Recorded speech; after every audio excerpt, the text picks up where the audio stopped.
Cześć, witajcie na portalu Imersja, ja się nazywam Filip, a dzisiaj moją rozmówczynią jest Lucile Hadžihalilović. Well, hello Lucy and thank you for coming. Witaj Lucile i dziękujemy za przybycie. Na początku chciałbym zapytać o twoje filmy i o usta Jean-Pierre'a i kolory w tym filmie, ponieważ używasz dużo zieleni i żółci, ale to jest bardzo mroczny film. Więc jak do tego doszło i jaka stoi za tym inspiracja? How did it happen and what was your inspiration for it? In spite of the thing is quite, the film of the story is a bit like about a kind of a depressing story and characters and a bit of a depressing France. I wanted to have it very colorful as a kind of a counterpoint, and I had for that I had to choose two colors that would be kind of in kind of contradictory colors, like for instance yellow and green, and then since yellow is a very lively color, I thought it could be the color of a little girl. So the little girl, it's a bit like it's not Red Riding Hood, but it's a Yellow Riding Hood in a way. And then I thought, yeah, green for as an opposition, and so it could be the color for Jean-Pierre's shirt and a few elements, a bit like the poster with the woods, which are green. So it was a question of having a kind of a kind of contradiction in the color so it's more exciting than just kind of flat or. Okay, I would like to ask about the idea behind the extremity and. Chciałbym zapytać o pomysł, jaki stoi za ekstremizmem w swoich filmach. François Ozon raz powiedział, że robi ekstremistyczne filmy, by pokazać siłę i moc w opozycji do niewinności.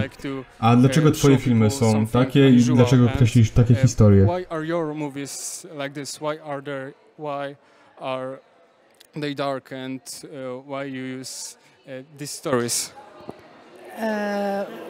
Well, in this film, La bouche de Jean-Pierre's mouth, I wanted to express something that happened to me. Not exactly the same thing, but this kind of let's say harassment or feeling of oppression, and it was more coming from my own experience. It was something I had to take out through a film, like a kind of catharsis in a way, and I thought it was interesting to dig out in some kind of dark corners without necessarily going very far. It's not about a rape, it's not that, but it's more like a ordinary feeling of oppression. It's not only about kind of sexual harassment. It's also about ordinary.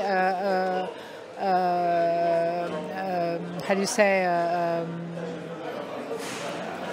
Like the kind of way of seeing the strangers, and to have a feeling of paranoia a little bit, and a claustrophobia. So this is what I wanted to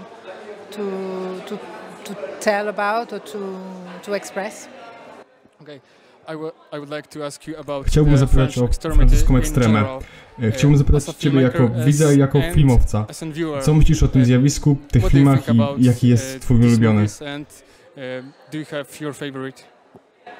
Well, first of all, I think that this idea of a French extremity is an invention of critics, a way to put a label on, because there is a few films that since I would say maybe in the 90s that appear quite violent, quite shocking, but I don't know if it's a kind of wave or really a trend. There is a few things here and there. I think it's interesting to go in to challenge the audience and to take him in places with cinema where he wouldn't like to go and to look at.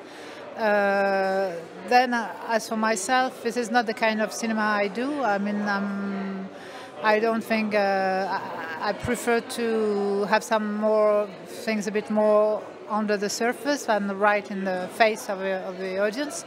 But no, I think it's interesting. Of course, I think